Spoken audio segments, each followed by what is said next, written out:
நீங்கள் பார்த்து கொண்டிருக்கும் இந்த காட்சி கடந்த வாரம் சனிக்கிழமை இரவு 11 மணி அளவில் எடுக்கப்பட்டது. ஒரு பெண் தனது தாயின் வருகைக்காக காத்து கொண்டிருந்த போது அவளின் தனிமையை பயன்படுத்தி வக்கிர புத்தி கொண்ட சில ஆண்கள் இரவு தங்களுடன் தங்குமாறு கேட்டு எல்லை மீறி உள்ளனர்.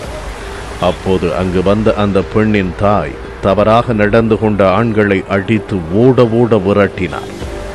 இந்த காட்சி இரவில் ஒரு பெண் தனியாக நிற்க முடியாதா என்று காலம் காலமாக கேட்கப்படும் கேள்வியை நமக்கு ஞாபகப்படுத்தியது. ஏன் இந்த கேள்வி எழுகிறது? இதுபோன்று இரவில் பெண்களிடம் தவறாக நடந்து கொள்ளும் ஆண்கள் மீது ஏன் குற்றம் சுமத்தப்படுவது இல்லை? மேலும் நிர்பயா வழக்கில் கைது செய்யப்பட்டவர்கள் நிர்பயா ஏன் இரவு நேரத்தில் வெளியே வந்தாள் என்ற கேள்வியை எழுப்பினர். பெண் தனியாக வெளியே நின்றாலே அவர் பாலியல் தொழிலாளர் என நினைப்பதற்கு இரவு நேரத்தில் சென்னையில் பாலியல் தொழில் நடைபெறுவதுதான் காரணம் என்று கூறப்படுகிறது. சட்ட ரீதியிலான அங்கீகாரம் இல்லாத நிலையில் ரோந்து பணியில் ஈடுபட்டிருக்கும் ஆயிரக்கணக்கான காவல்துறையினரை மீறி பாலியல் தொழில் எவ்வாறு வெளிப்படையாக நடைபெறுகிறது? இந்த கேள்விக்கான விடையை ஆவணப்படுத்த களத்தில் இறங்கியது புலன் விசாரணை குழு.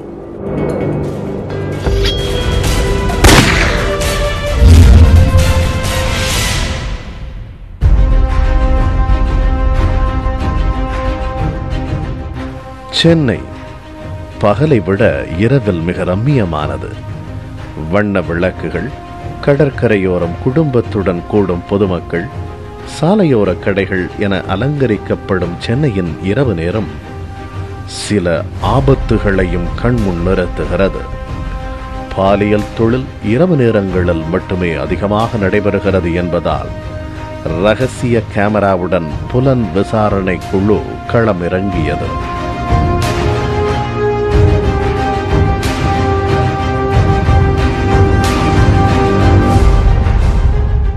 ஒரு நாள் இரவு சென்னை முழுவதும் யதார்த்தமாக பயணித்த போது சாலையோரம் பாலியல் தொழிலில் ஈடுபடும் சில திருநங்கைகளை பார்க்க முடிந்தது. மிகவும் கவர்ச்சியாக நின்ற திருநங்கைகளின் அருகில் சில கார் மற்றும் பைக் வந்து நிற்பதையும், சில நிமிட உரையாடல்களுக்கு பின்னர் திருநங்கைகள் காரிலோ பைக்கிலோ ஏறி செல்வதையும் காண முடிந்தது. சில நிமிட உரையாடல் என்னவாக இருக்கும் என நமக்கு சந்தேகம் எழ நாமும் அவர்களை நெருங்கினோம். தாங்களாகவே வந்து பேச்சு கொடுப்பவர்கள் தங்களுக்கான தொகை எவ்வளவு என்பதையும் எங்கு போக வேண்டும் என்பதையும் தெளிவாக கூறுகின்றனர்.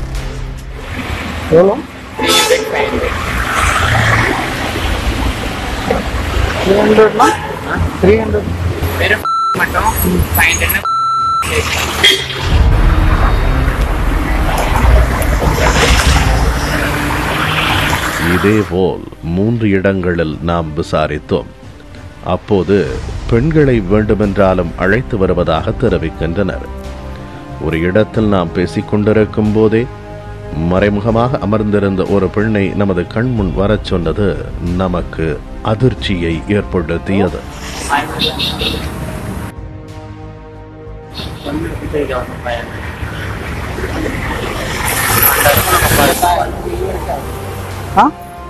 பிரியா பாருங்க, என்ன பாருங்க இங்க பாப்பா, உள்ள இருப்பா, நீ உள்ள பயப்படாத, அதெல்லாம் எதுவும் பயத்துல நாங்க இருக்கோம், சரியா? உங்களுக்கு தெரியலையா? அதுதான். ஆனால் தங்களின் வாழ்வாதாரத்திற்காக சாலையோரம் நிற்கும் இவர்களிடத்தில் பேசிய போது சமூக புறக்கணிப்பால் மட்டுமே இந்த தொழிலுக்கு தள்ளப்பட்டிருக்கின்றனர் என்பதை புரிந்து கொள்ள முடிகிறது. அதிலும் குறிப்பாக சிலர் பட்டப்படிப்புகளை முடித்து ஆங்கிலத்தில் சரளமாக பேசும் திறன் படைத்தவர்களாக உள்ளனர். நாம் அவர்களிடத்தில் பேசிய போது அவர்கள் கேட்ட கேள்விகளுக்கு எங்களால் பதிலளிக்க முடியவில்லை என்பதே நிதர்சனம். See here, what happens if I go for a job, they ask me for sex. If I have sex with any one of the guy who working in your concern, he will say, predominantly he will say that I call him for sex.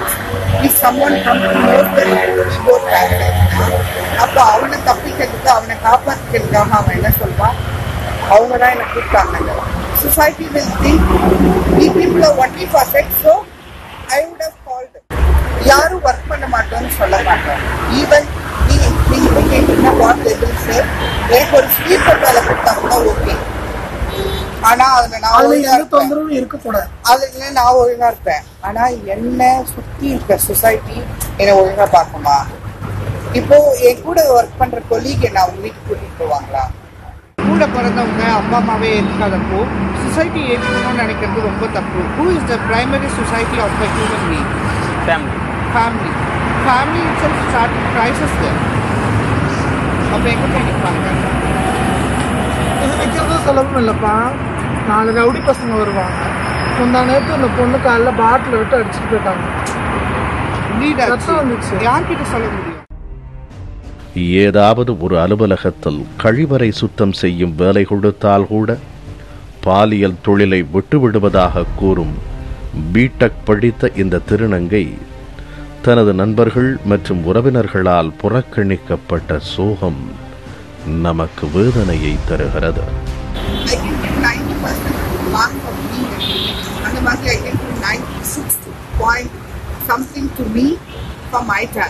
ஆனா even though no one is ready to recognize me. நீங்க PG மட்டும் பார்த்தீங்கன்னா அப்போ அது LGBT பார்த்தீங்கன்னா நிறைய பேர் lots of people are talented more than a okay, but ஆனா வந்து no one is recognized. Even how many times you explain to them, they won't. I had a என்னோட ஃப்ரெண்டு கூட ஒர்க் பண்றவங்க கல்யாணத்துக்கு இன்விடேஷன் கொடுத்து சொல்லியிருக்காங்க, இல்லை நீ வர வேண்டாம்னு நினைக்கிறேன்னா அப்போ it will be killing, it will be suicide. இவர் நம்மிடம் பேசிக் கொண்டிருக்கும் போதே சில இளைஞர்கள் இவர்களை தேடி வந்ததால் தங்களது தொழில் பாதிக்கப்படுவதாகவும் தயவு செய்து செல்லுங்கள் என்றும் நம்மிடம் கேட்டுக்கொண்டனர். இதனால் அங்கிருந்து கிளம்பி கடற்கரையோரம் சென்ற நமக்கு அதிர்ச்சிகரமான ஒரு தகவல் கிடைத்தது. அங்கு நின்று கொண்டிருக்கும் அமர்ந்திருக்கும் ஆண்களை தேடிச் சென்று 5க்கும் மேற்பட்ட பெண்கள் சில நிமிடங்கள் பேசுகின்றனர். பின்னர் ஆண்கள் அவர்களுக்காகவே காத்திருந்தது போல் தங்களுடன் பேசிய பெண்களுடன் தனியாகச் செல்கின்றனர். அப்போது அங்கு நின்றிருந்த நம்மிடமும் 30 வயது மிக்க பெண் ஒருவர் பேசினார். நீங்க காசு கொடுத்தீங்கன்னு வச்சுக்கோ, அப்படியே வந்து 18 14 வயசு இருக்கு, 28 30 ஆன்டிங் கூட இருக்கு. என்ன வேணும் சொல்லுங்க. 14 வயது சிறுமி முதல் எந்த வயதைச் சேர்ந்தவர் உங்களுக்கு வேண்டுமென்று இவர் கேட்டது மனதை ரணமாக்கியது. கடும் அதிர்ச்சியுடன் அங்கிருந்து வெளியேறிய நம்மை மேலும் ஒரு பெண் வழிமறித்து கட்டணம் மற்றும் மற்ற விவரங்களை கூறினார். இங்க சின்ன பொண்ணுலாஜி போய் சொல்லி கூப்பிட்டாலும் போயிடாதீங்க, ஏமாத்திட்டு போயிடுவாங்க அப்படின்னு சொல்லிடுறேன். அதான் ஒருத்தனுக்கு அப்படின்னு சொல்லி காப்பாத்தி விட்டுறது கனடாவில் பேசி உக்காந்து சைன தண்ணி திருப்பி உட்காருன்னு சொல்றானுங்க. 200 ரூபாய்க்காக கடற்கரையோரம் நடைபெறும் பாலியல் தொழில் சென்னையின் முக்கிய பேருந்து நிலையம் ஒன்றில் 1000 ரூபாய்க்கு நடைபெறுகிறது. ஆண்களின் உதவியுடன் பயணிகள் போல உலா வரும் சில பெண்கள் பேருந்திற்காக காத்திருக்கும் ஆண்களிடம் பேச்சு கொடுத்து அழைத்துச் செல்கின்றனர்.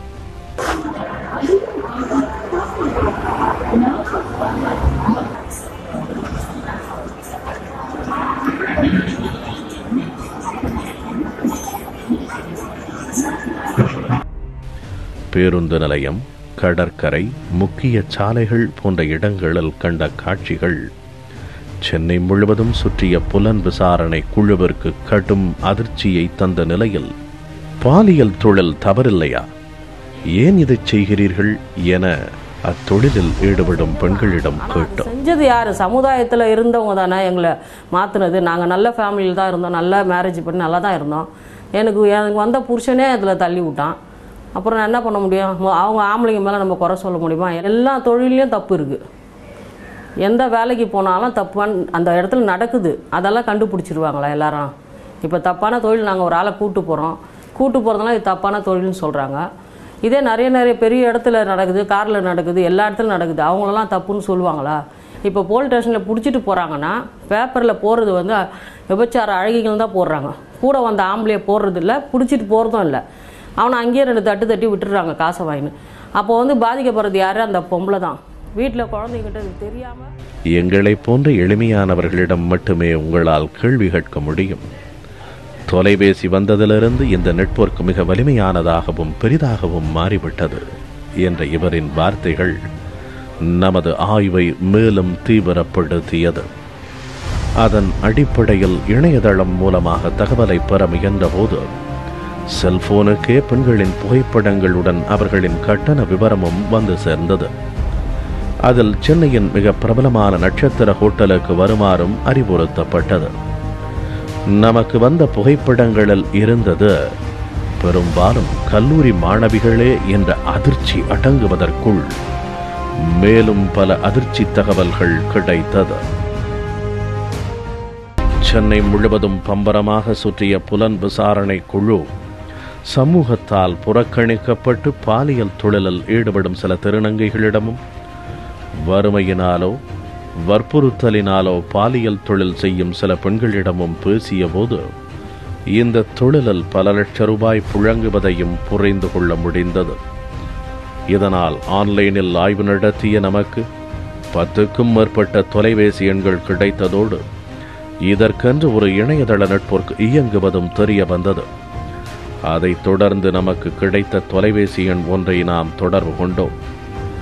நமக்கு இருந்த எந்தவித அச்சமோ பதட்டமோ இல்லாமல் எதிர்முனையில் பேசிய நபர் நம்மிடம் சில தகவல்களை கேட்டார். Short time 5,000, 3 hours 8,000, full night 15,000. Full day. Full night and full day 15,000. WhatsApp message அனுப்பிடுங்க, ப்ரொஃபைல் காமிச்சு.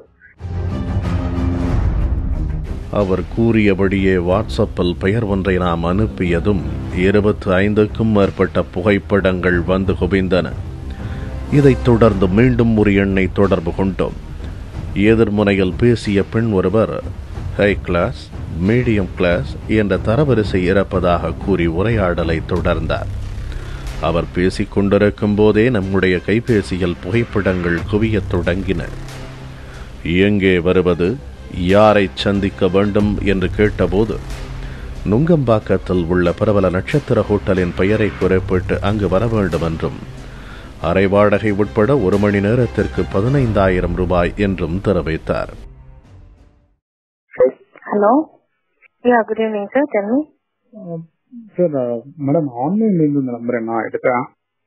ஓகே சார், இருக்காங்க சார், சர்வீஸ் இருக்கு. சொல்லுங்க என்ன மாதிரி வேணும்? High profile, medium profile? High ப்ரொஃபைல்னா எவ்வளோ? மீடியம் ப்ரொஃபைல்னா ஹை ப்ரொஃபைல்னா 10,000 sir for 1 hour. For full நைட்ல 30,000 சார். மறைமுகமாக 200 ரூபாயிலிருந்து 3,000 ரூபாய் வரையிலான கட்டணத்தில் ஒருபுறம் பாலியல் தொழில் நடைபெறுகிறது என்றால், மறுபுறம் மிகவும் வெளிப்படையாக 5,000 ரூபாயிலிருந்து லட்சம் வரையிலான கட்டணத்தில் பாலியல் தொழில் நடைபெறுகிறது. இதில் வேதனைக்குரிய விஷயம் என்னவென்றால், கல்லூரி படிக்கும் வயதுடைய பெண்களின் புகைப்படங்களே அதிகமாக பகிரப்படுகிறது. மேலும் ஒவ்வொரு மாநிலத்தைச் சேர்ந்த பெண்களுக்கும் ஒவ்வொரு கட்டணம் நிர்ணயிக்கப்படுகிறது.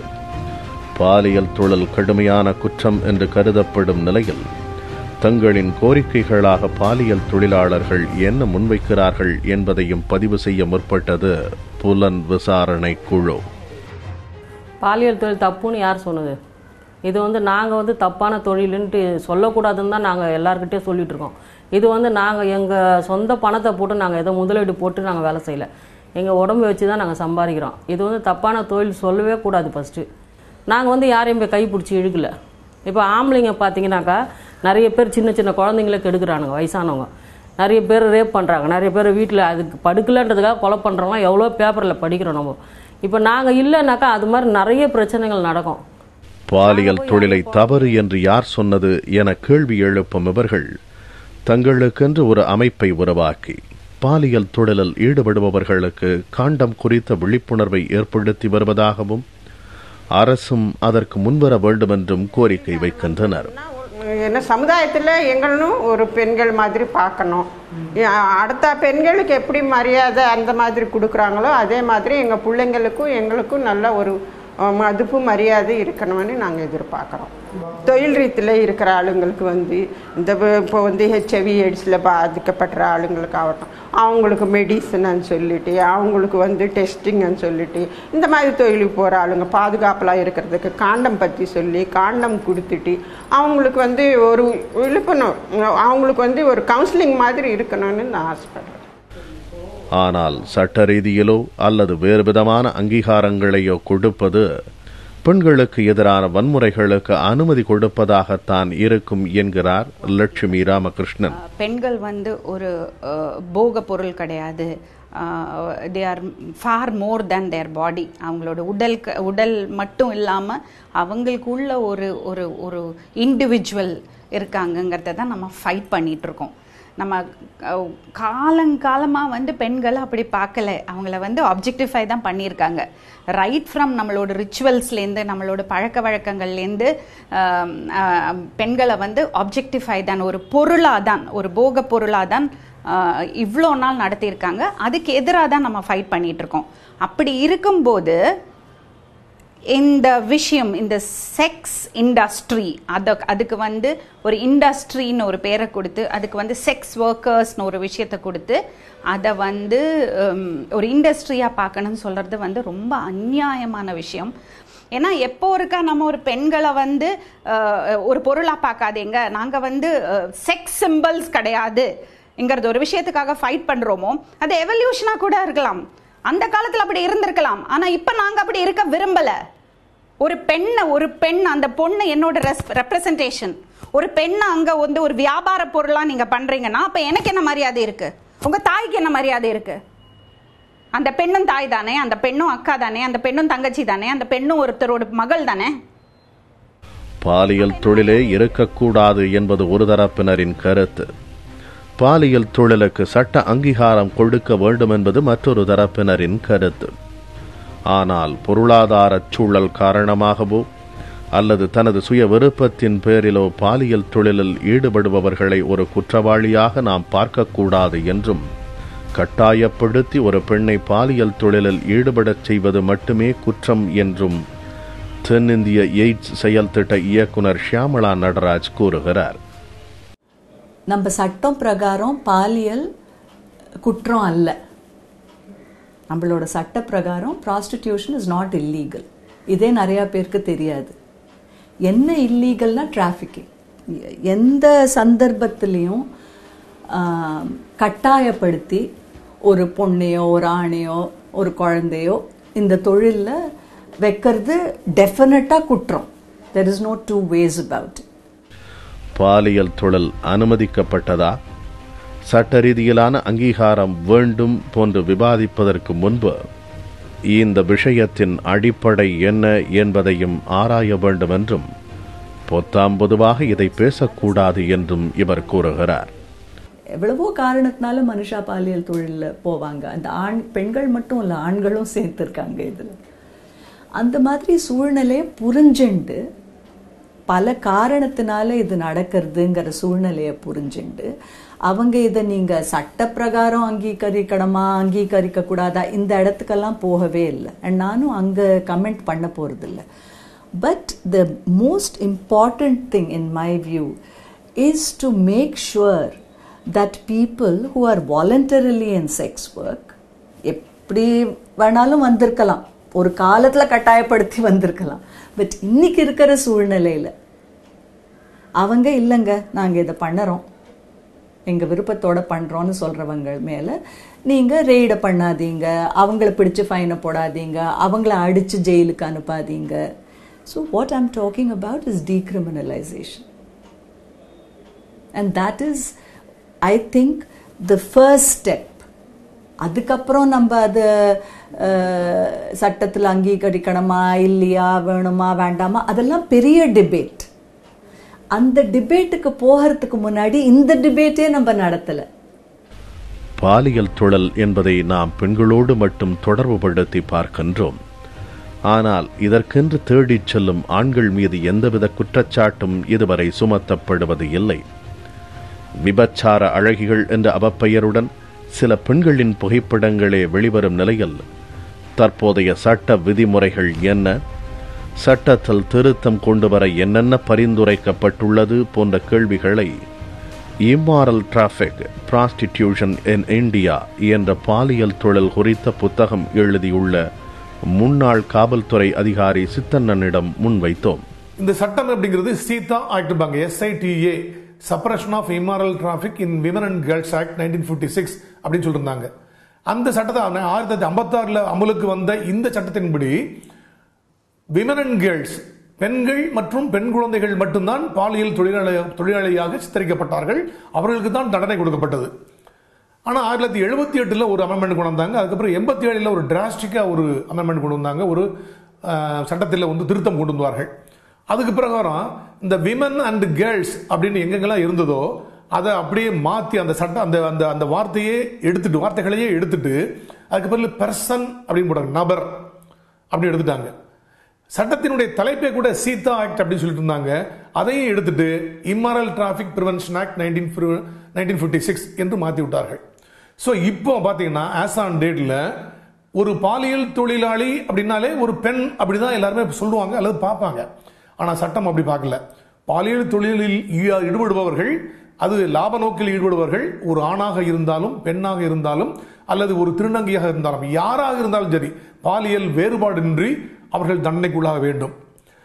இதுல 6 விதமான நபர்கள் இருக்காங்க. ஒன்னு குழந்தை, இன்னொன்னு மைனர், இன்னொன்னு 18 வயசு முடிந்த பெரியவர்கள். ஆனால் டிராபிக்டு அப்படிம்பாங்க. டிராபிக்னா பாலியல் தொழிலுக்கு கட்டாயப்படுத்தி உட்படுத்தப்பட்ட நபர்கள், டிராபிக்டு இன்டு தி ட்ரேட் அப்படின்னு சொல்லுவாங்க. இந்த 3 பேருக்கு சம்மதமே இல்லை. ஒரு குழந்தை சம்மதம் தர முடியாது, ஒரு மைனர் சம்மதம் தர முடியாது, சம்மதம் செல்லுபடியாகாது. டிராபிக்டு பெர்சன் கடத்தி கொண்டு இந்த தொழில் ஈடுபடுத்துறாங்கன்னா அடிச்சு உதச்சி கட்டாயப்படுத்தப்பட்டு பயமுறுத்தப்பட்டு அடிக்கப்பட்டு அவர்கிட்ட சம்மதம் பெறப்பட்டு அவர்கள் தொழில் ஈடுபடுறாங்கன்னா அந்நேரம் தொழில் ஈடுபடுறாங்க, பணத்தை இவங்க வாங்கிட்டு வர்றாங்க. ஆனா அவங்க கொடுத்த சம்மதம் ஆகாது. இவங்கெல்லாம் விக்டிம்ஸ். எங்க ஒரு ரெய்டு பண்ணாலும் சரி, இந்த விக்டிம்ஸை கண்டிப்பாக அவங்க காப்பாற்றப்பட்டு அவங்க ரெஸ்கியூ பண்ணி அவங்களுக்கு மெடிக்கல் ட்ரீட்மெண்ட் கொடுத்து கவுன்சிலிங் கொடுத்து அவங்களுக்கு ரீஓரியன்டேஷன் பண்ணி ரீஹாபிலிட்டேட் பண்ணணும். அதுதான் இப்போ உள்ள ஒரு நடைமுறை.